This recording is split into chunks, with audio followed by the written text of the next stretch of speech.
The rain pounded against the windows of the upscale bar in downtown Chicago, where the office holiday party was in full swing, but my boss, Ethan, had clearly crossed the line from merry to messy.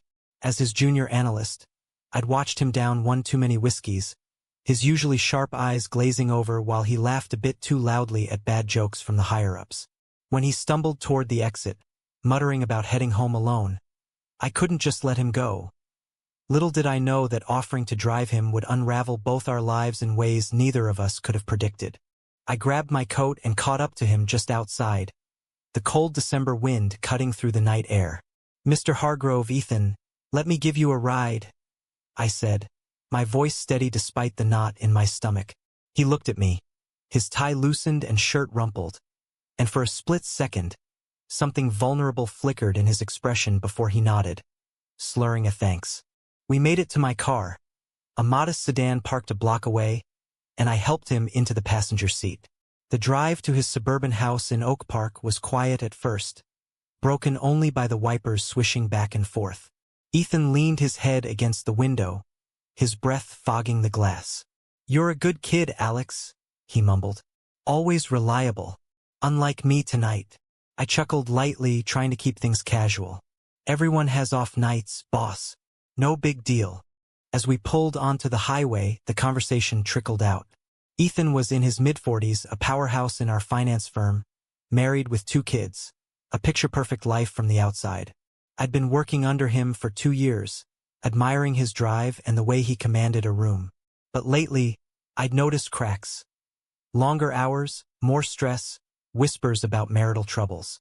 Being gay myself, I'd kept my personal life under wraps at work, especially in our conservative industry where diversity was more buzzword than reality. We arrived at his house around midnight, the porch light glowing warmly against the dark. Ethan fumbled with his keys, dropping them twice before I picked them up and unlocked the door. Inside, the place was immaculate, family photos lining the walls, kids' artwork on the fridge. His wife, Laura, was away visiting family for the weekend, he'd mentioned earlier. "Thanks, Alex," he said, steadying himself on the banister. "I can take it from here." But as he turned toward the stairs, he swayed dangerously. Instinct kicked in. I grabbed his arm to steady him. "Whoa, easy. Let me help you upstairs." He didn't protest, and we made our way to the master bedroom. He collapsed onto the bed, shoes still on, and I hesitated in the doorway. "You sure you're okay?" I asked. Ethan looked up, his face flushed. "Sit for a minute? I don't want to be alone right now." His voice was raw, unexpected. I sat on the edge of the bed, the room spinning with awkwardness. That's when he started talking, really talking, about the pressure at work, the fights with Laura, how he'd been questioning everything lately. "I feel like I'm living someone else's life," he confessed, his words tumbling out. "Like I've been pretending for years." I listened, my heart pounding. I'd had my own struggles, coming out in college, dealing with family rejection. But hearing Ethan open up felt intimate, dangerous. As the minutes stretched, he reached out and squeezed my hand. "You're the only one who gets it, Alex." "Why is that?" The air thickened, charged with something unspoken. I pulled back slightly, but not before a spark ignited in my chest. The next morning, I woke on his couch downstairs, having crashed there after he passed out. Coffee brewed in the kitchen, and Ethan appeared, looking hungover but composed. "About last night," he started, avoiding my eyes. "I said too much. Forget it happened." But I couldn't. That vulnerability had cracked open a door I didn't know existed between us. Back at work on Monday, things were tense. Ethan avoided me in meetings, his emails curt. I buried myself in reports, but my mind replayed that night. Was it just the alcohol, or something more? Rumors swirled in the office. Budget cuts looming, tensions high. Our firm was old school, with whispers about family values that made me wary of being out. By Wednesday, Ethan called me into his office. "Alex, about the party. I appreciate your discretion." He paused, then added softly, "But I meant what I said. I've been unhappy for a long time." My pulse raced. "What are you saying?" He glanced at the door, ensuring it was closed. I think I might be like you, gay, or at least questioning. The words hung heavy. I stared, processing. Ethan, the straight-laced exec, confessing this, felt surreal. How long? I asked. Years, he admitted.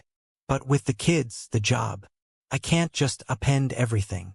We talked for hours after work that day, over takeout in his office. He shared stories of suppressed feelings from college, a brief fling he'd buried deep.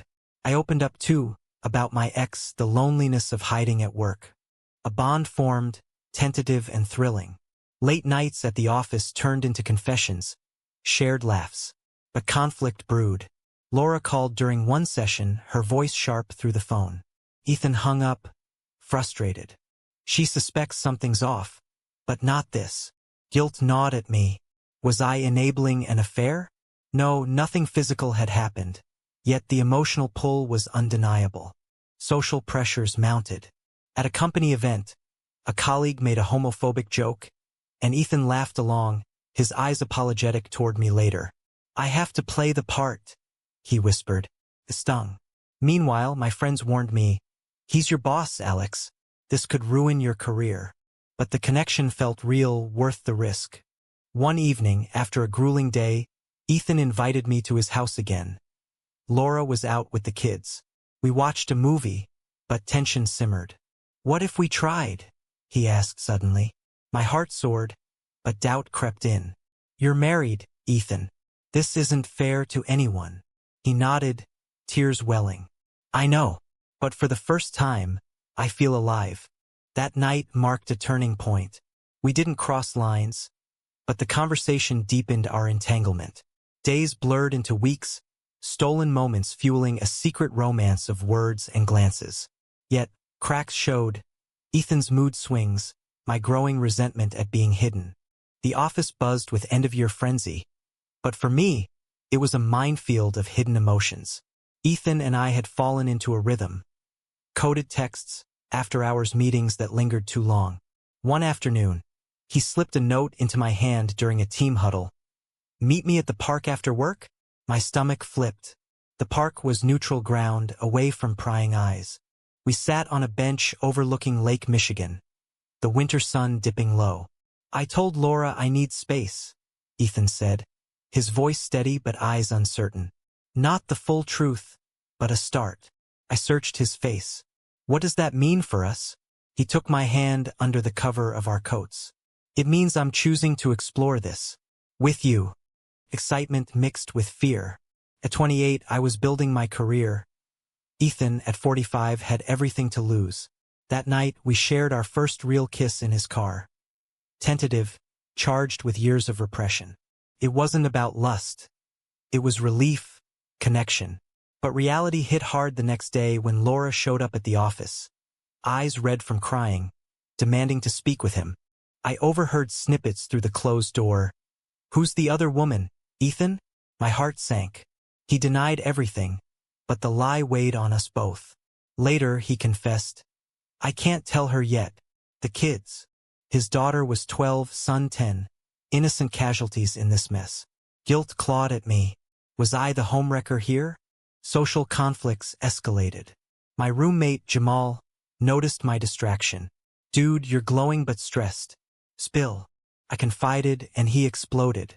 Your boss? That's power imbalance 101. If it goes south, you're the one getting fired. He was right. HR policies frowned on office romances, especially hierarchical ones. But love, or whatever this was, defied logic. Ethan's family added layers. His conservative parents visited from Texas, spewing casual bigotry over dinner stories he shared. They'd disown me, he said one night, head in hands. I comforted him, but resentment built. Why was I always the secret? A turning point came at a networking event in New York. We traveled together, sharing a hotel suite under the guise of cost saving. Away from Chicago, inhibitions loosened. We talked till dawn about dreams, fears. I want a life where I don't hide, Ethan admitted. But uprooting everything, it's terrifying. I nodded, sharing my own coming-out scars. Lost friends, strained family ties. Back home, controversy brewed. An anonymous email circulated in the office. Watch the boss and his favorite analyst. Something's off. Panic set in. Ethan called a meeting, denying rumors sternly. Privately, he was unraveling. If this gets out, my career's over. Divorce, custody battles. Tears streamed as he paced. I suggested therapy, space, but he clung tighter. You're my anchor, Alex. The dependency scared me. Was this healthy?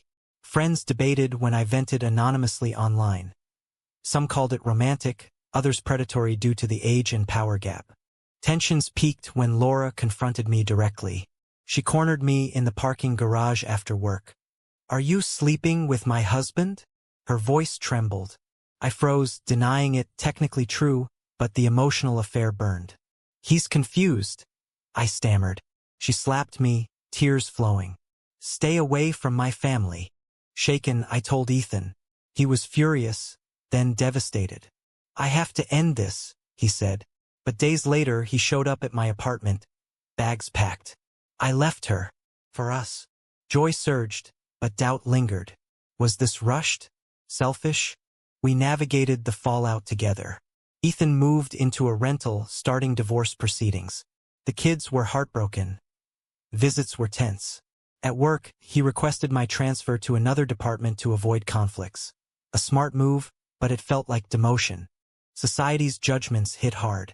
Ethan's parents cut him off, calling him unnatural. Colleagues whispered, some supportive, others hostile. A client pulled business, citing personal instability. My own circle split. Some cheered the authenticity, others decried the disruption to innocence. Through it all, our bond deepened amid the chaos. Late nights, debating choices, supporting each other. But questions nagged. Had we caused unnecessary pain? Was love worth the wreckage? Months into our relationship, the initial thrill gave way to gritty reality. Ethan and I rented a small apartment in Wrigleyville, away from his old life. Mornings were sweet, coffee together, stolen kisses, but evenings brought baggage. His kids visited every other weekend, their eyes accusatory. Why did you make Dad leave? His daughter, Mia, asked once, voice small. Ethan faltered. I stepped in gently. Sometimes grown-ups need to find their happiness to be better parents. But doubt crept in. Was that true or justification? Work became a battlefield. After my transfer, I thrived under a new mentor, but Ethan faced scrutiny. Board members questioned his focus, tying it to personal distractions.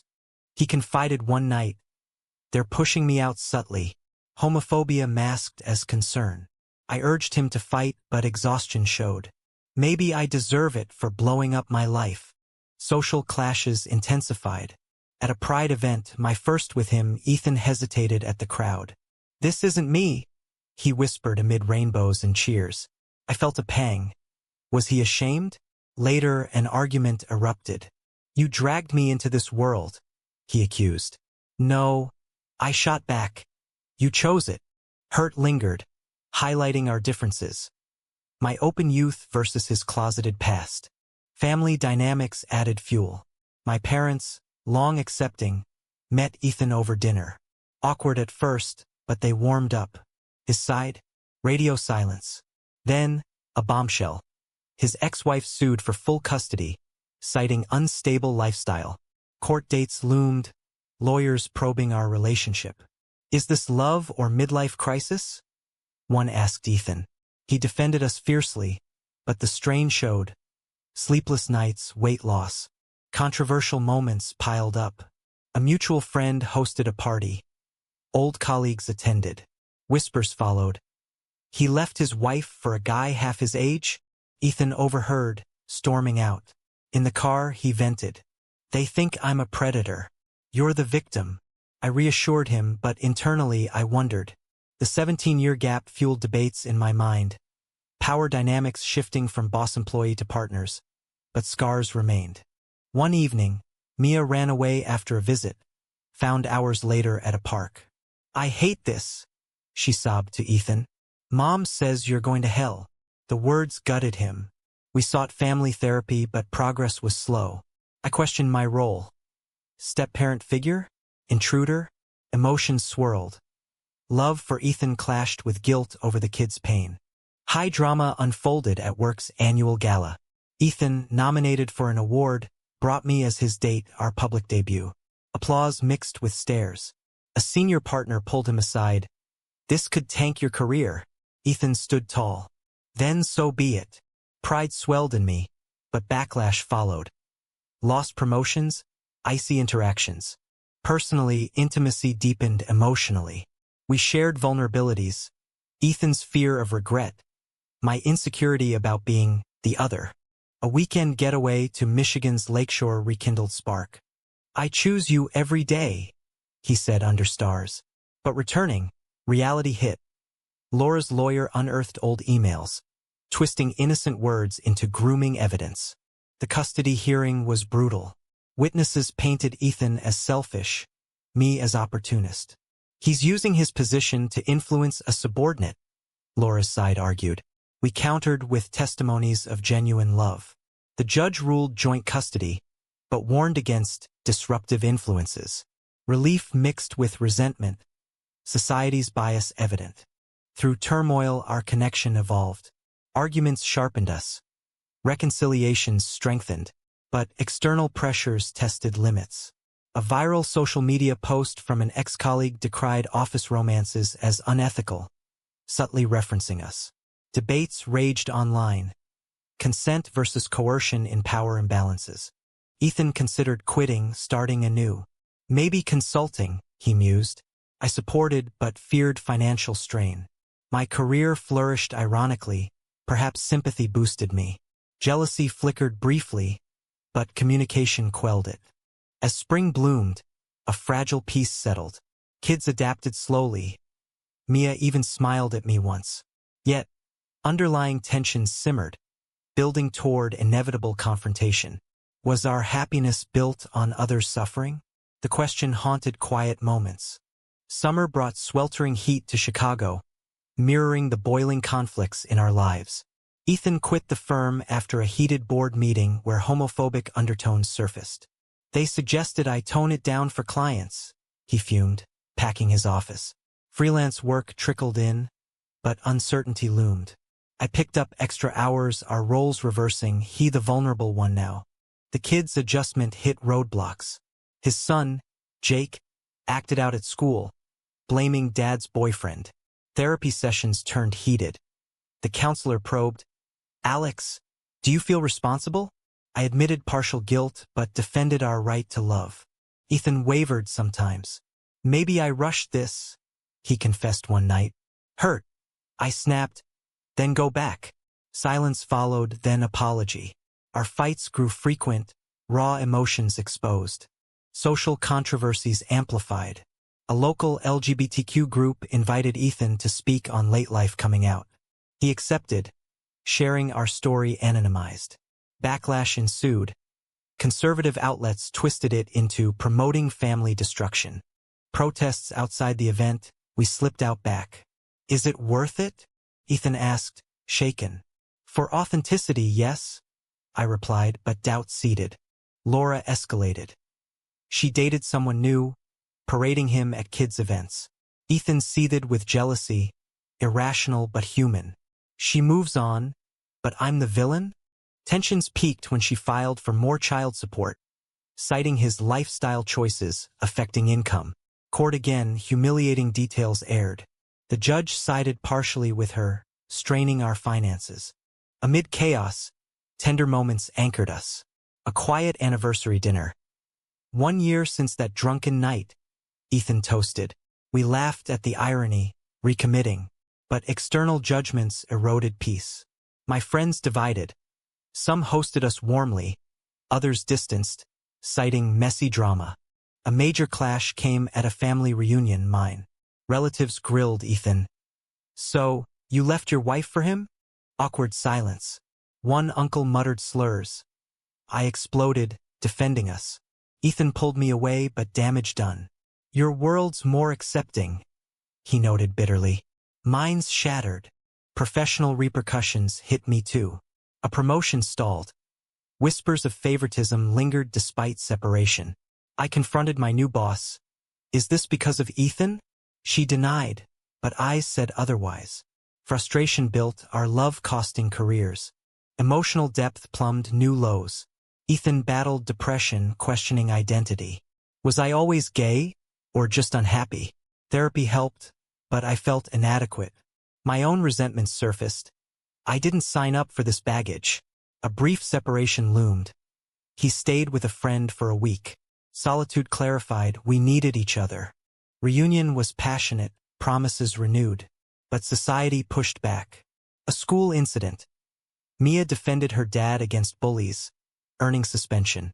They called you fags, she told us tearfully. Anger surged. We met with administrators advocating change. Media picked up the story locally, heroic or controversial. Opinions split. Financial stress mounted. We downsized apartments. This is rock bottom, Ethan said. Yet adversity forged resilience. We volunteered at LGBTQ centers, finding community. Stories mirrored ours, late bloomers, blended families. Inspiration sparked. Ethan wrote a blog anonymously, sparking debates on ethics of coming out midlife. Climax built as custody revisited. Laura accused instability. We presented united front. Kids testified hesitantly. Dad's happier now. Victory, joint maintained. Relief washed over, but scars permanent. As fall approached, equilibrium teetered. Love endured, but at what cost? Questions of morality lingered, fueling internal debates. Had we prioritized self over society? Autumn leaves crunched underfoot as Ethan and I walked through Lincoln Park, hands intertwined. A far cry from our secretive beginnings. 2 years in, our relationship had weathered storms, emerging battered but intact. Ethan's consulting business gained traction, specializing in inclusive finance. I advanced at work, proving merit beyond scandal. The kids integrated more. Weekends included board games, tentative bonds forming. Mia confided crushes. Jake shared sports triumphs. Laura remarried, tensions easing into co-parenting civility. Family holidays blended awkwardly but progressively. Yet, societal echoes persisted. At a conference, Ethan spoke openly, facing Q&A fire. Did you consider your family's pain? He answered honestly, every day, but suppressing truth hurts more long-term. Applause and boos mixed, our story polarizing. Personal growth shown. Ethan embraced identity fully, attending Pride with enthusiasm. I learned patience navigating his pace. Arguments lessened, replaced by deeper understanding. We're survivors, he said one evening, watching sunset.